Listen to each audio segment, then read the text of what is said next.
Hello everyone, मैं जितेंद्र कुमार। आप सभी का टेस्टोपीडिया ऑनलाइन क्लासेस के अंदर हार्दिक स्वागत है। फ्रेंड्स, जैसा कि आपको पता है कि पिछला जो हमारा सेशन था वो परसेंटेज जो हमारा चैप्टर है वहां से रिलेटेड था और पिछली दो सीरीज है वो हम कंप्लीट कर चुके हैं। आज हम बढ़ेंगे थर्ड पार्ट के ऊपर, जहां पे आपको एसएससी से रिलेटेड प्लस इसके अलावा RRB, ALP, NTPC plus group D, यहाँ पर जितने भी क्वेश्चंस एग्जाम्स के अंदर हो चुके हैं या फिर जिन क्वेश्चनों के आने की पॉसिबिलिटीज इन 2024 के अंदर 100 to 1% है, उन सारे क्वेश्चनों के बारे में हम आज के सेशन के अंदर डिस्कस करेंगे। तो परसेंटेज के अभी तक अगर आपने वो दो सेशन नहीं अटेंड किए हैं तो उन दो सेशंस को अटेंड कीजिए, क्योंकि वहां पे बहुत ही शानदार और गजब के क्वेश्चन आपको देखने को मिलेंगे। तो स्टार्ट करते हैं आज का ये सेशन, ठीक है। तो सेशन स्टार्ट करने से पहले फर्स्ट ऑफ ऑल, अगर अभी तक आपने हमारे चैनल को सब्सक्राइब नहीं किया है तो चैनल को सब्सक्राइब कर लीजिएगा और बेल आइकन प्रेस कर लीजिएगा ताकि क्लास का नोटिफिकेशन है वो आपको ऑन टाइम प्रोवाइड हो सके। तो स्टार्ट करते हैं आज का सेशन। अब सेशन के अंदर ध्यान दीजिएगा, यानी कि पिछले जो हमारे कुछ सेगमेंट्स हैं वो हम कंप्लीट कर चुके हैं। तो अभी हम यहाँ पे बात करेंगे कि कितने क्वेश्चन है वो हमने ऑलरेडी यहाँ पे डिस्कस कर चुके हैं आपके साथ में। तो लास्ट क्वेश्चन के साथ में हम इसकी शुरुआत करेंगे, ठीक है। तो हमारा जो लास्ट क्वेश्चन था वो ऑलमोस्ट आपको इस प्रकार से गिवन था और इस क्वेश्चन का सॉल्यूशन है वो हम ऑलरेडी कर चुके हैं। आज हम बढ़ेंगे इससे जस्ट अगले वाले क्वेश्चन के ऊपर। तो ये मैं बार बार आपसे कह रहा हूं कि अगर अभी तक आपने हमारी जो दो सीरीज है परसेंटेज की, अगर वो लेक्चर आपने अटेंड नहीं किए हैं तो फर्स्ट ऑफ ऑल आप उन लेक्चर्स को अटेंड कीजिए, क्योंकि वहां पे बहुत ही शानदार और बेसिक टू एडवांस लेवल के क्वेश्चन आपको बताए गए हैं। तो स्टार्ट करते हैं हमारा आज का ये सेशन, ठीक है। तो सेशन का जो आपका अगला क्वेश्चन बनेगा ना, सेशन का जो अगला क्वेश्चन बनेगा ना वो कुछ इस प्रकार से आपको दिया गया है, ठीक है। क्वेश्चन को गौर से पढ़ेंगे और इसके बाद में इस क्वेश्चन का राइट आंसर है वो मुझे बताएंगे कि इस क्वेश्चन का राइट आंसर क्या रहने वाला है, ठीक है। चलो क्वेश्चन को पढ़ते हैं गौर से, फिर इसके बाद में आंसर करेंगे। देखिए क्वेश्चन हमारे पास क्या दिया हुआ है, बहुत ही गजब और शानदार क्वेश्चन है, यानी कि 2024 के लिए 2023 का एग्जाम्स के अंदर ये क्वेश्चन ऑलरेडी पूछा जा चुका है। परसेंटेज का बहुत ही शानदार क्वेश्चन है। देखिए क्वेश्चन में कहा गया है out of the grain stock, ठीक है, out of the grain stock 1/8 portion is rotten, यानी कि 1/8 भाग है वो सड़ गया है। What is the percentage of grain in the stock that is not rotten, तो आपको उसका परसेंटेज कैलकुलेट करना है जो सड़ा हुआ नहीं है। ये आपसे क्वेश्चन में पूछा गया है, यानी कि अनाज के किसी भंडार में 1/8 हिस्सा क्या हुआ है, सड़ा हुआ है। चलो स्टार्ट करते हैं। क्वेश्चन तो आपने पढ़ लिया होगा, ठीक है। अब स्टार्ट करते हैं इस क्वेश्चन का राइट आंसर क्या बनेगा। तो ध्यान दीजिएगा, अगर यहाँ पे हम कहें कि हमें फ्रैक्शन के अंदर दिया हुआ है 1/8, अगर हम यहाँ पे ऐसा मान ले कि 1/8 पार्ट है ना वो सड़ा हुआ है, अगर मैं मान लूं कि टोटल हमारे पास जो स्टॉक है ना वो 8 का है, तो 8 में से एक पार्ट है ना वो हमारा क्या है, रोटन है, मतलब क्या हुआ है, सड़ा हुआ है, ठीक है।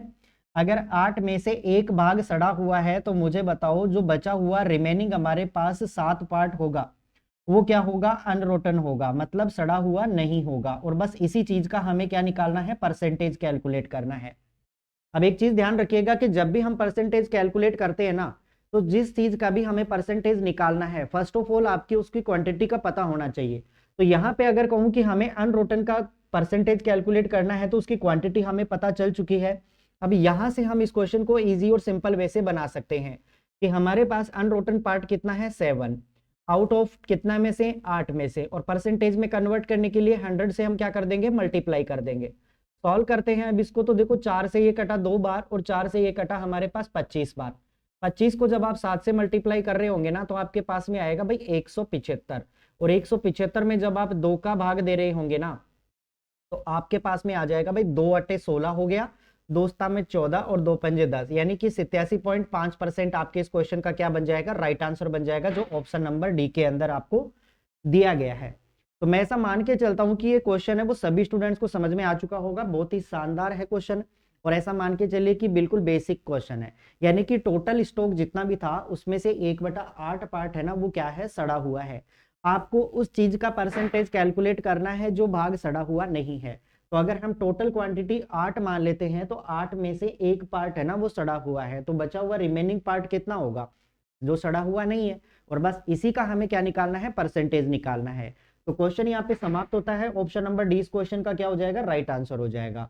बढ़ते हैं सीधा अगले क्वेश्चन की तरफ। नेक्स्ट क्वेश्चन देखिए, नेक्स्ट क्वेश्चन आपके सामने कुछ इस प्रकार से है a number which when increase by 60%, जो एक नंबर है जिसको यदि 16% बढ़ा दिया जाए, इट बिकम 1940, तो ये 1914 बन जाता है।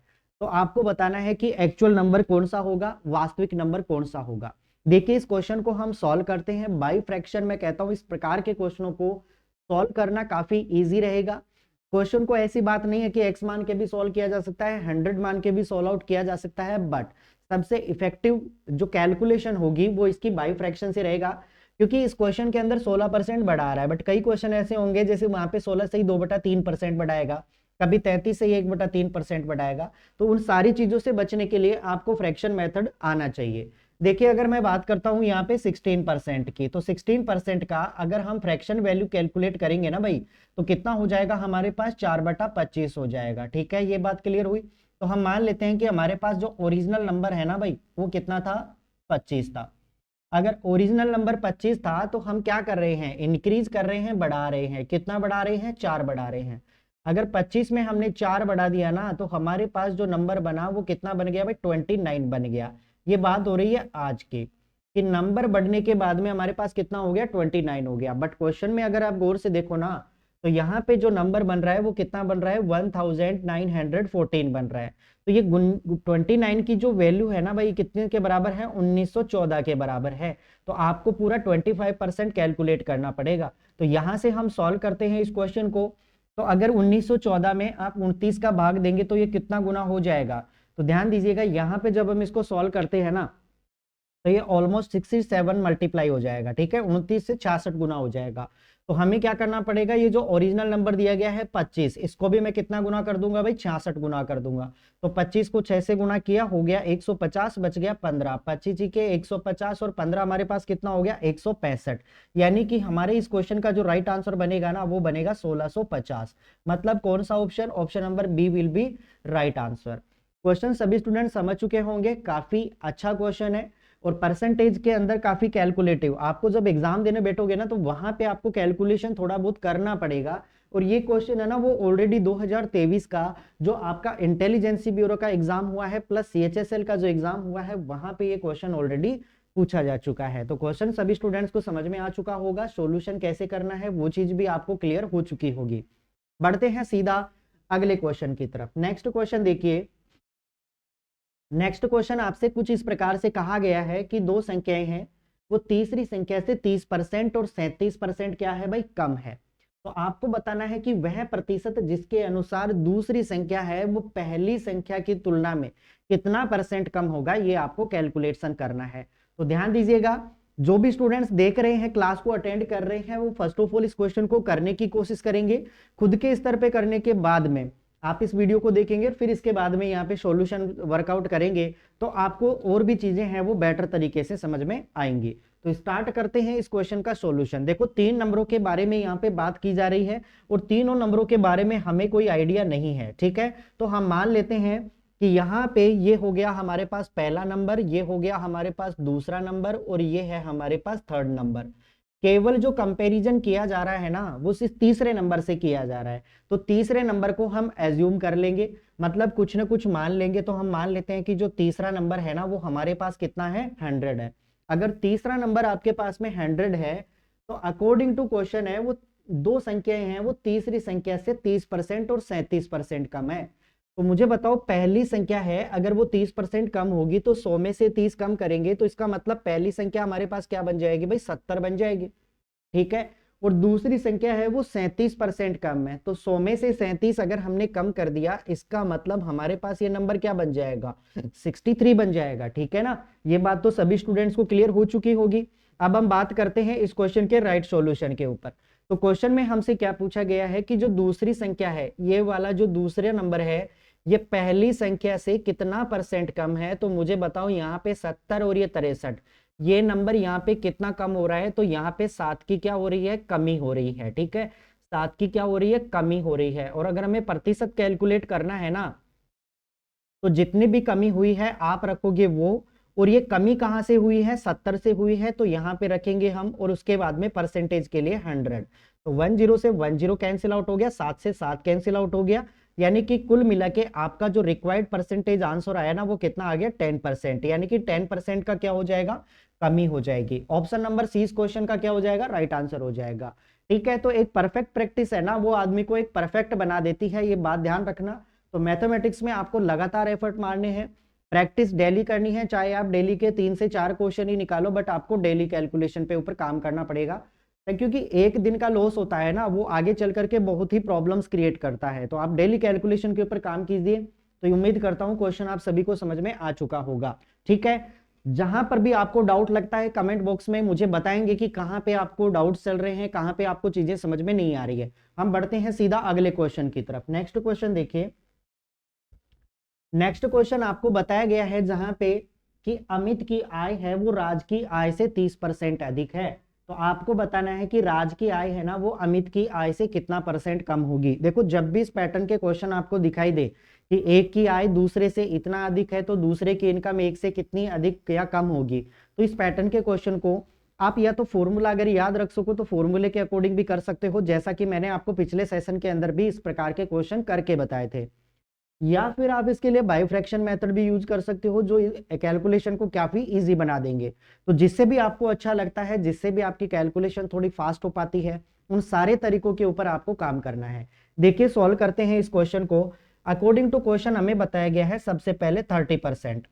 आपको पता है कि 30% का जो फ्रैक्शन वैल्यू होगा वो कितना होगा, 3/10 हो जाएगा। ठीक है, अब अगर क्वेश्चन के अकॉर्डिंग चले ना तो राज की इनकम से अमित की आय अधिक है, तो यहाँ पे मान लेता हूं कि ये जो 10 रुपीज है ना ये राज की इनकम है। ठीक है, अगर 10 रुपए राज की इनकम है तो 3 ज्यादा, मतलब हमारे पास अमित की इनकम कितनी हो जाएगी भाई, 13 रुपए हो जाएगी कि नहीं। क्लियर यहां तक बातें। अब दो वेरिएबल्स हमारे पास निकल चुके हैं, एक तरफ हम रखेंगे राज की इनकम और एक तरफ रखेंगे हम अमित की इनकम। तो यहाँ पे मैंने मान लिया अमित है और यहाँ पे हमने मान लिया कि यहाँ पे राज बैठा हुआ है। ठीक है, दोनों की इनकम लिखेंगे तो अमित की इनकम कितनी है भाई 13 रुपए और राज की इनकम कितनी है 10 रुपए। क्वेश्चन में कहा गया है आपसे कि बताओ राज की इनकम है ना वो अमित से कितना कम है, तो मुझे बताओ यहाँ पे कितना कम हुई भाई, 3 की कमी हो गई। और हम कहें कि कितना परसेंट कमी हुई है, तो परसेंटेज कैलकुलेट करने के लिए आप सीधा और सटीक जितने की कमी हुई है उसको रखेंगे, और ये कमी किस में से हुई है, आउट ऑफ 30 में से हुई है, और गुणा में कर देंगे हम 100 कर देंगे। तो 3 को आपने 100 से मल्टीप्लाई किया, मतलब आपके पास में बना कितना 300/13, और 300 में आप 13 का भाग देंगे ना भाई तो आपके पास में कितना होगा, देखो 13 दूना 26, बिल्कुल 2 मुझे सभी के अंदर दिख रहा है, बच गया कितना हमारे पास 4 बच गया, तो 13 × 3 = 39, यानी कि लगभग 23। तो इसका मतलब केवल ओके ऑप्शन आपको दिया हुआ है, ऑप्शन नंबर डी इस क्वेश्चन का क्या हो जाएगा, राइट आंसर हो जाएगा। क्वेश्चन सभी स्टूडेंट समझ चुके होंगे। अभी इसी क्वेश्चन को है ना हम फॉर्मूले से करने की कोशिश करेंगे, जैसा हमने पिछले सेशन के अंदर डिस्कस किया था, और मैंने वहां पे आपको फॉर्मूला बताया था। तो फॉर्मूला क्या था अपने को, जब भी इस प्रकार के क्वेश्चन दिखे, एक की कमी हो रही है या वृद्धि हो रही है, तो उस केस में आप ये फॉर्मूला अप्लाई कर सकते हो कि x/100, फिर उसके बाद में प्लस माइनस x और गुणा में कर देंगे हम 100, और जो भी आपका आउटपुट आना है ना भाई वो आउटपुट आएगा किसमें, परसेंटेज के अंदर। तो x की वैल्यू हमारे पास कितनी है 30 इज डिवाइडेड बाई 100 प्लस, ध्यान दीजिएगा अगर यहाँ पे ज्यादा है तो इसका मतलब 100 के अंदर ऐड हो जाएगी वैल्यू, और अगर यहाँ पे 30% कम होता तो उस केस में 100 में से क्या कर देते हम, लेस कर देते। तो ये जो साइन है ना प्लस और माइनस का, ये डिपेंड करता है केवल और केवल यहाँ पे। ठीक है ना, अगर यहाँ पे ज्यादा है इट मीन्स साइन होगा पॉजिटिव, और अगर यहाँ पे कम है इट मीन्स साइन होगा नेगेटिव। फिलहाल इस क्वेश्चन में हमारे पास क्या है, ज्यादा, तो इसका मतलब 100 में इसको ऐड कर दिया जाएगा। तो 100 में मैंने इसको ऐड कर दिया तो ये कितना हो गया 130, और मल्टीप्लाई में कर देंगे हम 100। 10 से 10 कैंसिल आउट हो गया। कैलकुलेशन फिर से आपके सामने, 3 × 100 मतलब 300 इज डिवाइडेड बाई 13, तो इसको दोस्तों आप लिख सकते हो 23.07%। ठीक है, ये आपके इस क्वेश्चन का क्या हो जाएगा, राइट आंसर हो जाएगा। तो ये भी एक बेहतरीन तरीका इस क्वेश्चन को करने का हो सकता है, लेकिन हम जो प्रीफर करेंगे ना वो इस तरीके को करेंगे, क्योंकि यहाँ पे अगर 30% की जगह 33 सही 1/3% होता, 27 सही 5/9% होता, तो इन क्वेश्चनों को दोस्तों बाई फ्रैक्शन करना बहुत ही इजी हो जाता है। ठीक है, चलो बढ़ते हैं सीधा अगले क्वेश्चन की तरफ। नेक्स्ट क्वेश्चन देखिए, क्वेश्चन वो प्रीवियस वाला सभी ने कर लिया होगा, अब यहाँ पे देखते हैं अगला question. An engineering student has to secure 45% of the marks to pass, यानी कि एक इंजीनियरिंग स्टूडेंट है जिसको पास होने के लिए 45% नंबर चाहिए। He gets 157 marks and fails by 23 marks, यानी कि वह 157 नंबर लेकर आता है और 23 नंबरों से क्या हो जाता है, फेल हो जाता है। आपको बताना है द मैक्सिमम मार्क्स इज, तो आपको बताना है ज्यादा नंबर कौन से होंगे, ठीक है। मतलब आउट ऑफ पेपर कितने का था, कुल मिला के हमें ये पूछना है। CHSL का बहुत ही गजब का क्वेश्चन है, ठीक है। सॉल्व करते हैं। फर्स्ट ऑफ ऑल आप सोल्व कीजिए, फिर इस क्वेश्चन को मैं बताता हूं कि इस क्वेश्चन का राइट आंसर क्या रहने वाला है, ठीक है। देखिए, हमें पासिंग मार्क्स का जो परसेंटेज चाहिए ना, वो ओवरऑल कितना चाहिए, 45%, यानी कि आपको 45% है वो पासिंग परसेंटेज चाहिए। एक कैंडिडेट है वो उस एग्जाम के अंदर 157 नंबर लेकर आता है और 30 नंबर से क्या हो जाता है, फेल हो जाता है। आप मुझे खुद एक चीज बताएं कि अगर इस बंदे को 23 नंबर और मिल जाते तो ये कैंडिडेट है वो एकदम पास हो जाता कि नहीं। अगर ये 23 नंबर से जो फेल हुआ है, अगर इसको 23 नंबर और मिल जाते तो ये कैंडिडेट है वो एकदम पास हो चुका होता। तो पासिंग मार्क्स का परसेंटेज यहाँ पे कितना है, 45%। तो 45% की वैल्यू किसके बराबर हो जाएगी, तो 57 और 23 को हम ऐड कर देंगे। तो इसका मतलब कहानी अब हमारे पास ये बन गई कि 45% की वैल्यू है ना, ये आपके पास में कितनी है भाई, ये कितना हो गया हमारे पास 157 और 20 कितना हो गया 177 और 3 कितना हो गया हमारे पास 180, यानी 45% की वैल्यू कितनी हो गई हमारे पास 180 हो गई। अगर 45% की वैल्यू 180 हुई है, मतलब हमें कितना गुना कैलकुलेट करना है, ठीक है। तो यहां से ये बताओ कितना गुना हो गया, तो हम क्या करेंगे इसको, अगर इसको 4 गुना कर देता हूं मैं, ध्यान दीजिएगा, अगर इसको मैंने 4 गुना कर दिया तो 180 हो जाएगा, तो पूरा 100% किसके बराबर हो जाएगा, तो 100% को भी हमें क्या करना है, 4 गुना करना है। तो रिक्वायर्ड आंसर कितना आ जाएगा, 400। कितना आ जाएगा, 400, यानी कि बताओ वो पेपर टोटल कितने का था भाई, 400 का था। वो एग्जाम टोटल कितने का था, 400 का था। तो इस प्रकार से इस क्वेश्चन का क्या हो जाएगा, राइट आंसर हो जाएगा। एक तरीका और भी बताता हूं मैं इस क्वेश्चन को करने का, कि आप इस क्वेश्चन को बाई फ्रैक्शन भी इजी और सिंपल वे से बना सकते थे। कैसे, वो चीज ध्यान दीजिएगा। हमें क्वेश्चन में कहा गया है 45%, ठीक है। यहाँ पे हम इंक को दूसरी लेते हैं ताकि आपको प्रॉपर तरीके से विजिबल हो जाए। देखिए, हमें परसेंटेज कितना दिया हुआ है, 45%। अगर 45% की हम फ्रैक्शन वैल्यू कैलकुलेट करेंगे ना, तो हमारे पास कितना हो जाएगा, 9/20 हो जाएगा। ये बात तो सभी स्टूडेंट्स को क्लियर है कि हमारे पास 45% की फ्रैक्शन कितनी हो जाएगी, 9/20 हो जाएगी। मैं मान लेता हूं कि उसको टोटल पेपर हमारे पास कितना था भाई, 20 का था। अगर टोटल पेपर 20 का था तो कैंडिडेट को पास होने के लिए नंबर कितने चाहिए भाई, 9 नंबर चाहिए। पास होने के लिए नंबर कितने चाहिए, 9 नंबर चाहिए। अब ध्यान दीजिएगा, क्वेश्चन के अंदर आपसे क्वेश्चन में बस इतना कहा गया है कि एक कैंडिडेट है ना, वो 157 नंबर लेकर आता है, लेकिन 23 नंबर से क्या हो जाता है, फेल हो जाता है। मुझे बताओ, अगर उसको ये 23 नंबर और मिल जाते तो स्टूडेंट है वो पास हो जाता। पास होने के लिए नंबर कितने चाहिए, 180 नंबर चाहिए कुल मिला के। तो मुझे बताओ पास होने के लिए नंबर कितने चाहिए, 9। और यहाँ पे टोटल मार्क्स कितने हैं, 20। तो मुझे बताओ 9 की वैल्यू है वो हमारे पास कितनी हुई भाई, 180। मतलब कितना गुना हो गया, ये 20 गुना हो गया। हमें क्या कैलकुलेट करना है, टोटल नंबर। तो टोटल नंबर को भी क्या कर दूंगा मैं, 20 गुना कर दूंगा, तो हमारा आंसर कितना हो जाएगा, 400। यानी कि बताओ वो टोटल पेपर कितने का था, 400 का था। ये आपके इस क्वेश्चन का क्या बन जाएगा, राइट आंसर हो जाएगा। तो ये भी एक इस क्वेश्चन को करने का काफी बेहतरीन तरीका है ना, वो हो सकता है। तो जब आप इस क्वेश्चन को फ्रैक्शन से करने की कोशिश करेंगे ना, तो क्वेश्चन में कैलकुलेशन है ना, वो कुछ हद तक कम हो जाएगी। बाकी तरीके आपके सामने हैं, दोनों तरीके से मैंने आपको सिखा दिया है। बढ़ते हैं सीधा अगले क्वेश्चन की तरफ। नेक्स्ट क्वेश्चन देखिए, नेक्स्ट क्वेश्चन है आपके सामने कि a reduction of 15% in the price of washing powder enable a purchaser to obtain 5 kilogram more for rupees 1275। The original price of the washing powder per KG is. Question में इतना कहा गया है कि वॉशिंग पाउडर की कीमत में 15% की कमी हो जाने पर एक खरीदार है ना, वो 1275 रुपए के अंदर 5 किलोग्राम अधिक प्राप्त कर सकता है। तो आपको ये बताना है कि वॉशिंग पाउडर की मूल मूल्य प्रति किलोग्राम ज्ञात कीजिए। मतलब ओरिजिनल प्राइस आपको निकालना है। स्टार्टिंग के अंदर जब कमी नहीं हुई थी, उस समय चीनी का क्या भाव था या वॉशिंग पाउडर क्या प्राइस था, ये आपको कैलकुलेट करना है। फर्स्ट ऑप्शन है 45 rupees per KG, second option है 40 rupees per KG, third option है 35 रुपीज पर केजी और चौथा ऑप्शन आपके पास में है 50 रुपीज पर केजी। एक तरीका हम देखेंगे और इससे इस क्वेश्चन को करने की कोशिश करेंगे कि किस प्रकार से इस क्वेश्चन को जल्दी और बेहतरीन तरीके से किया जा सकता है। इस क्वेश्चन में केवल 2 ही क्वेश्चन आपसे पूछे जा सकते हैं, ये मैंने आपको पहले भी बताया है। या तो पूछेगा आपको ओरिजिनल प्राइस, या फिर आपको पूछेगा न्यू प्राइस, यानी कि कमी होने के बाद में उसकी कीमत क्या है, या फिर आपको पूछेगा कि कमी होने से पहले मतलब स्टार्टिंग के अंदर उसकी वैल्यू क्या है। तो 2 ही पैटर्न से ये क्वेश्चन बन के आते हैं। ठीक है, चलो सॉल्व करते हैं इस क्वेश्चन को कि क्या इसका आंसर रहने वाला है। तो ध्यान दीजिएगा, इस क्वेश्चन को एक तरीके से हम सॉल्व करेंगे और सारे के सारे क्वेश्चन आपके कभी भी इन फ्यूचर है वो गलत नहीं होंगे, ये मेरा दावा है। ध्यान दीजिएगा, क्वेश्चन में कहा गया है 15% का क्या हो रहा है भाई, रिडक्शन हो रहा है। तो 15% का अगर हम फ्रैक्शन वैल्यू निकालना चाहे ना, तो ये हमारे पास कितना हो जाएगा, 3/20 हो जाएगा। ठीक है, अगर हम मान ले कि पहले जो वॉशिंग पाउडर थी, स्टार्टिंग के अंदर जो वॉशिंग पाउडर था, अगर वो 20 रुपए का आ रहा था, तो अब हमारे पास 3 रुपए की कमी हो गई।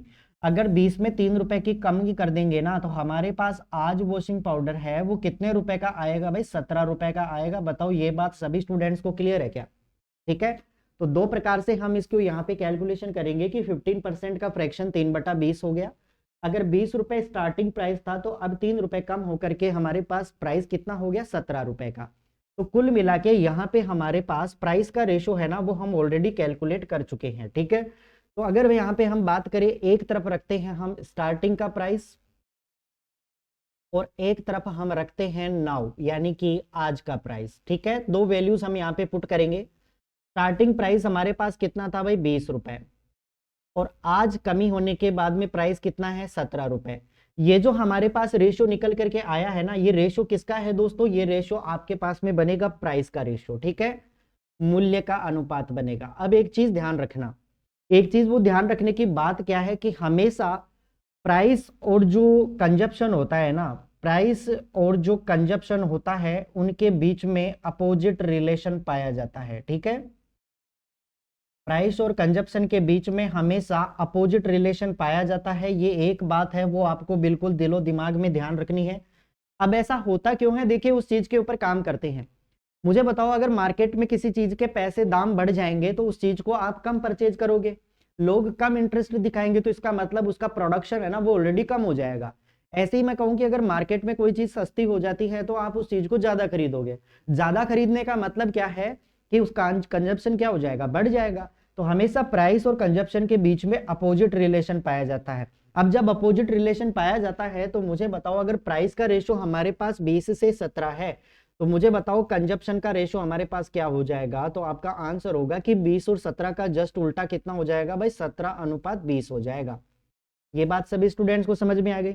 अब इसका मतलब क्या है, इसका मतलब क्या है उस चीज को हम समझते हैं। ठीक है, तो यहाँ पे इस चीज को मतलब को समझने के लिए आपको देखो क्या यूज करना पड़ेगा कि पहले अगर आपके पास में 17 किलो वॉशिंग पाउडर आ रहा था, तो आज आपके पास में 20 किलो वॉशिंग पाउडर आ रहा है। तो मुझे बताओ वॉशिंग पाउडर की क्वांटिटी यहाँ पे कितनी ज्यादा आ रही है, तो आपका आंसर होगा कि 3 किलोग्राम एक्स्ट्रा आ रहा है। But according to question 3 kilogram extra नहीं आ रहा भाई, कितना किलोग्राम, 5 kg आपको एक्स्ट्रा मिल रहा है। तो 3 की वैल्यू किसके बराबर हुई, 5 के, मतलब कितना गुना हुआ, कितना गुना हो गया भाई, तो ये गुना हो गया 5/3 गुना हो गया। बात क्लियर सभी स्टूडेंट्स को? अभी हमें क्या निकालना है, स्टार्टिंग का प्राइस कैलकुलेट करना है। तो मुझे बताओ, अगर स्टार्टिंग का हमें प्राइस कैलकुलेट करना है ना, तो स्टार्टिंग की मुझे कैलकुलेशन क्या करनी पड़ेगी, यहाँ पे क्वांटिटी निकालनी पड़ेगी। तो क्वांटिटी 17 है, तो 17 को मैं कितना गुना कर दूंगा, 5/3 गुना कर दूंगा। तो ये कितना हो जाएगा हमारे पास, 85/3 किलोग्राम हो जाएगा। कितना, 85/3 किलोग्राम। यानी कि आप शुरुआत के अंदर जो वॉशिंग पाउडर लेके आ रहे थे ना, वो कितना लेके आ रहे थे, 85/3 किलोग्राम निकाल के आ रहे थे। अब यहाँ पे हमें क्या चाहिए, प्रति किलोग्राम हमें वैल्यू निकालना है। ठीक है, तो हमारा रिक्वायर्ड जो परसेंटेज होगा ना भाई, रिक्वायर्ड हमारा जो आंसर होगा वो क्या बन जाएगा, वो चीज ध्यान दीजिएगा। आप रुपए लेकर जा रहे हो कितने, 1275। तो 1275 हम रुपए लेके गए, और रुपए के अंदर हम क्या कर देंगे, जो हमारी क्वांटिटी है कितना, 85/3 का हम क्या दे देंगे, भाग दे देंगे। ठीक है, 85/3 का हम क्या दे देंगे, भाग दे देंगे। अब जब भाग देंगे ना, तो यहाँ पे गौर करना कि चीजों को आपको बेस्ट एक्सप्लेनेशन करने के लिए मैं यहाँ पे इंक है वो थोड़ी चेंज कर लेता हूं, ताकि आपको समझने में किसी भी प्रकार की दिक्कत ना हो। तो हमारे पास कुल मिला के अब हमारे पास जो आंसर का डिमांड बनेगा ना, वो कुछ इस प्रकार से बन गया, ये वाला। तो मुझे क्या करना है, कुल मिला के ये जो 1275 है ना, इस 1275 को मैं यहाँ पे देखो गुणा में कन्वर्ट करूंगा तो ये नंबर उल्टा हो जाएगा, मतलब 3 बटा कितना हो जाएगा हमारे पास 85 हो जाएगा। ठीक है, अब हम इसको सॉल्व करने की कोशिश करेंगे। तो मुझे बताओ यहां से अगर मैं इसको काटूंगा तो 17×5 कितना होता है 85, 17×7 कितना होता है 119। ठीक है, 119 यानी कि ये कितना हो गया हमारे पास बच गया कितना 5, और 5 से मैंने इसको काटा तो ये हमारे पास कितना हो गया 15, यानी कि 15×3, यानी कि कुल मिला के हमारे पास इसकी जो वैल्यू है ना वो कितनी आ गई 45 रुपीज पर केजी। कितना आ गया भाई 45 रुपीज पर केजी। आपके इस क्वेश्चन का क्या हो जाएगा राइट आंसर हो जाएगा। बात क्लियर सभी स्टूडेंट्स को? तो यहाँ पे हमारे इस क्वेश्चन का राइट आंसर कितना आ गया 45 rupees per KG. 45 rupees per KG कौन से ऑप्शन में आपको गिवन है भाई, वही आपके इस क्वेश्चन का राइट आंसर होगा, मतलब option number A will be right answer. बेहतरीन तरीका है इस क्वेश्चन को करने का, इससे इस आसान तरीका है ना। देखो फॉर्मूले से भी हम इस क्वेश्चन को कर सकते हैं, लेकिन फॉर्मूले में दिक्कत क्या है, दिक्कत यह है कि अगर क्वेश्चन को थोड़ा बहुत भी घुमाया जाता है ना तो वहां पे स्टूडेंट्स क्या हो जाता है ना बहुत पजल हो जाता है। ये तरीका है जहां पे आप क्वेश्चन को चाहे कितना ही घुमा दे आप इजी और सिंपल तरीके से क्वेश्चन को कैलकुलेट कर सकते हो। तो ध्यान दीजिएगा इस पैटर्न के सारे क्वेश्चन आपके इजी हो जाएंगे। ये तो बात थी तब की, देखो फॉर्मूले के अंदर अगर मैं बात करूं ना, अगर यहाँ पे 15 से 2/3% दिया हुआ होता तो हमारी कैलकुलेशन है ना वो फॉर्मूले से बहुत ज्यादा बढ़ जाती। उम्मीद करता हूं क्वेश्चन सभी स्टूडेंट्स को समझ में आ चुका होगा, तरीका समझ में आ चुका होगा। तो बढ़ते हैं भाई अगले क्वेश्चन की तरफ। नेक्स्ट क्वेश्चन देखिए, नेक्स्ट क्वेश्चन है कि एक कर्मचारी का वेतन पहले 50% बढ़ता है और फिर 44% घटता है तो उसके वेतन में ओवरऑल कितने परसेंट का चेंजेस देखने को मिलेगा। तो दोस्तों ये तो क्वेश्चन बहुत आसान है, सक्सेसिव डिस्काउंट वाला आप पैटर्न यहाँ पे यूज करेंगे ना तो इस क्वेश्चन का आंसर है ना बहुत इजी और सिंपल तरीके से आपके पास में निकल करके आ जाएगा। चलो यूज करते हैं बिना टाइम खराब किए इस क्वेश्चन को भी कि क्या इसका आंसर रहने वाला है। तो देखो सबसे पहले हमारे पास कितना बढ़ रहा है भाई 50% बढ़ रहा है, तो यहाँ पे सबसे पहले 50% बढ़ेगा तो हम इसको लिखते हैं 50%। ठीक है, 50% बढ़ गया, फिर उसके बाद में 44% घट रहा है तो हम इसको लिख देंगे -44% घट गया। अब ये जो साइन आएगा ना वो इन दोनों का मल्टीप्लाई होके आएगा। तो मुझे बताओ पॉजिटिव पॉजिटिव को अगर मैं नेगेटिव से मल्टीप्लाई करूंगा तो रिजल्ट क्या आएगा नेगेटिव आएगा। अब जब रिजल्ट नेगेटिव आ चुका है तो अब सीधा सीधा आप इसको चिपका दीजिए, बस कितना हो जाएगा भाई 50% इंटू 44%, और नीचे हम सक्सेसिव केस में क्या करते हैं 100 से डिवाइड करते हैं। ठीक है, तो 50 से देखो ये कितनी बार कैंसिल आउट हो गया 2 बार कैंसिल आउट हो गया, और 2 से ये कितनी बार कैंसिल आउट हो गया 22 टाइम कैंसिल हो गया। तो इधर कितना है हमारे पास 50%। ठीक है, माइनस इधर 44 और 22, ये माइनस का और ये माइनस का टोटल मिलकर के कितना हो गया माइनस का 66% हो गया। अब मुझे बताओ ओवरऑल हमारे पास वैल्यू किसकी आ रही है भाई नेगेटिव आ रही है।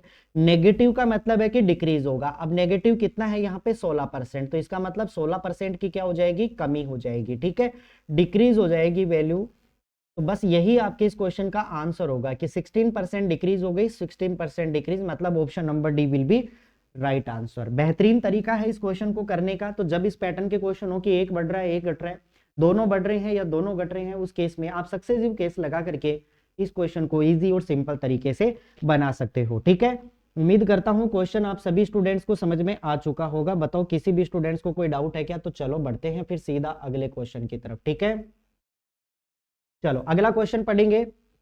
ओके ओके, एक मिनट, ये क्वेश्चन हम ऑलरेडी प्रीवियस सेशन के अंदर डिस्कस कर चुके हैं।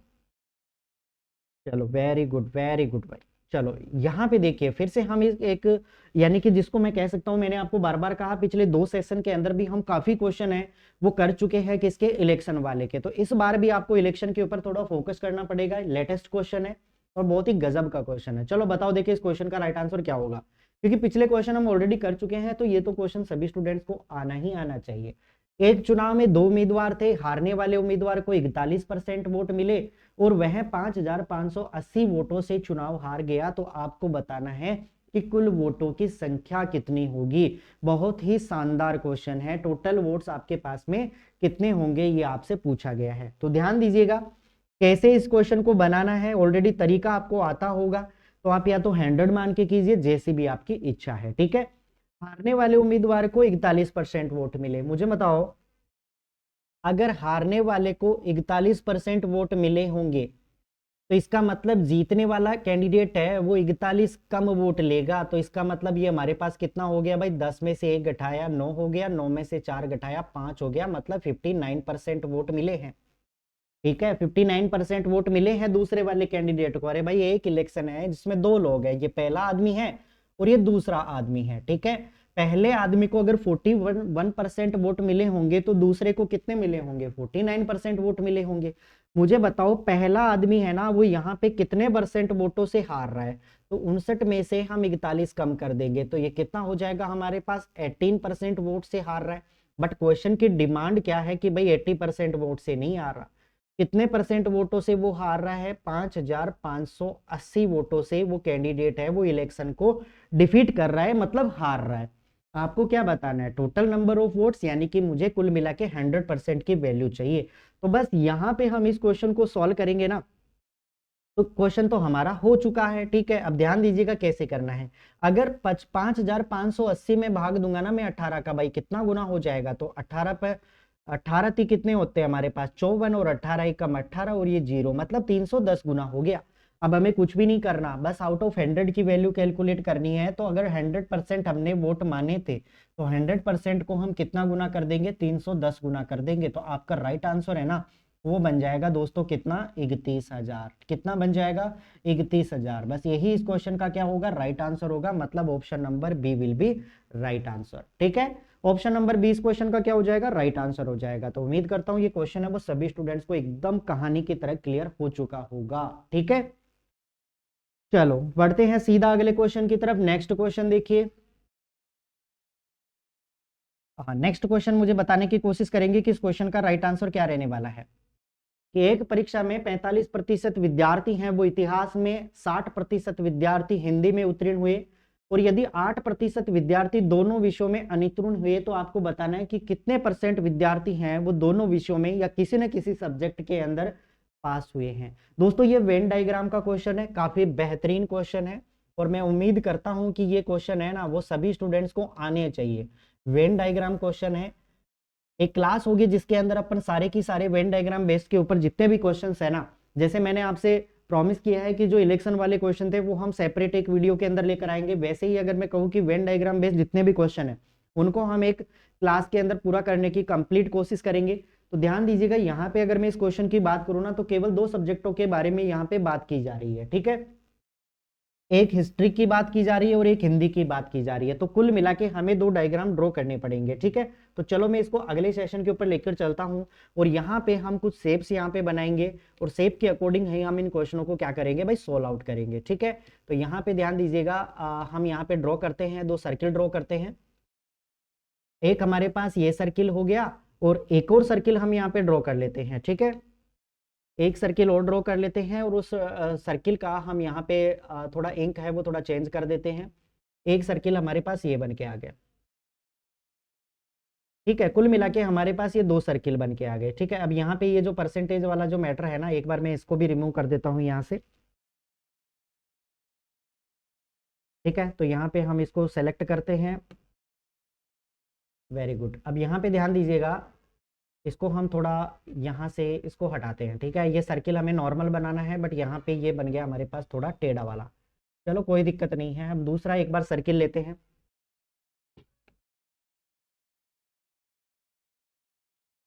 Very good.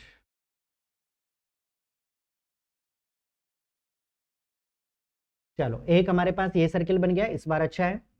और एक सर्किल हम और ड्रॉ करते हैं, ठीक है।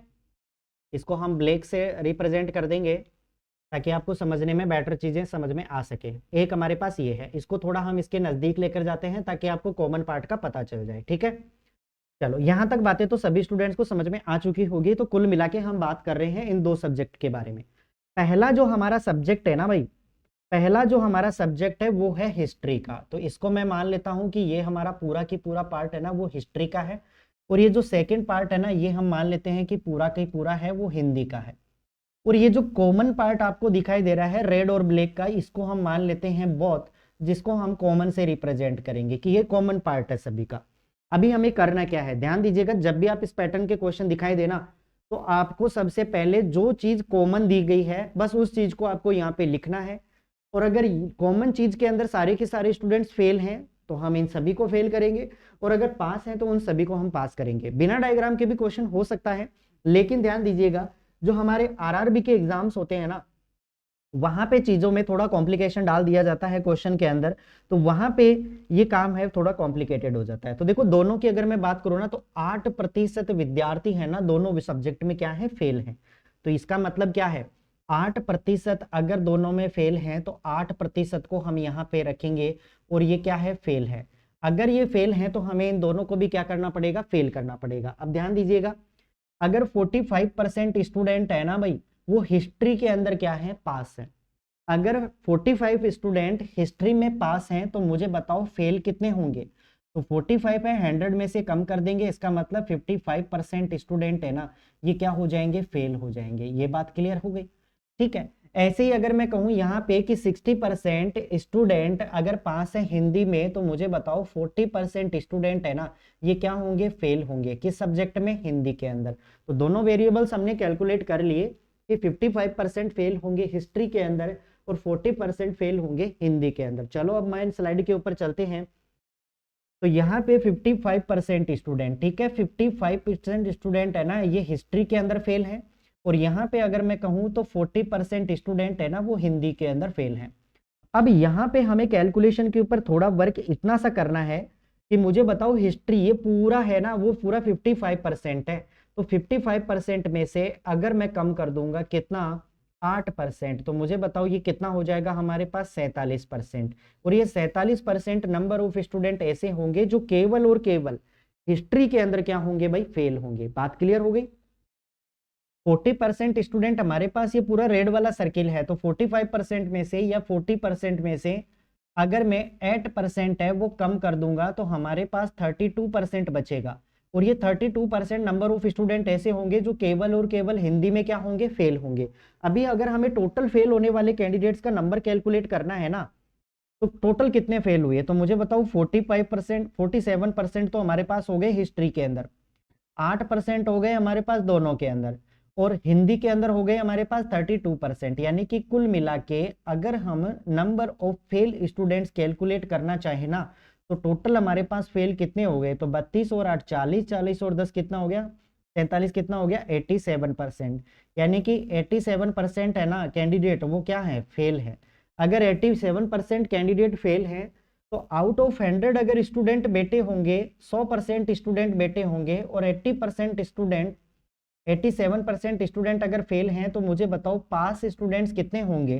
तो हमारे पास पास परसेंट स्टूडेंट कितने हो जाएंगे, 13%। तो ये कैंडिडेट क्या हो जाएंगे भाई, पास हो जाएंगे किसी न किसी सब्जेक्ट के अंदर। बस यही आपके इस क्वेश्चन का राइट आंसर बनेगा, ठीक है, यही इस क्वेश्चन का राइट आंसर बनेगा। तो इसका मतलब 13% विल बी राइट आंसर। इसका मतलब ऑप्शन नंबर सी इस क्वेश्चन का क्या हो जाएगा, राइट आंसर हो जाएगा। उम्मीद करता हूं आज का सेशन सभी स्टूडेंट्स को समझ में आ चुका होगा। तो परसेंटेज में इतना ही सफिशिएंट है जीडी के एग्जाम के लिए। बाकी और भी चीजें हैं वो एमसीक्यूज के थ्रू हम कंप्लीट करते रहेंगे। जो भी लेटेस्ट क्वेश्चन बनेंगे उन सारे क्वेश्चनों को हम स्टार्ट करेंगे, ठीक है। तो यहाँ तक का सेशन सभी स्टूडेंट्स के लिए काफी इफेक्टिव और काफी मजेदार रहा होगा। तो सेशन को यहीं पे समाप्त करते हैं। Okay, thank you, good bye.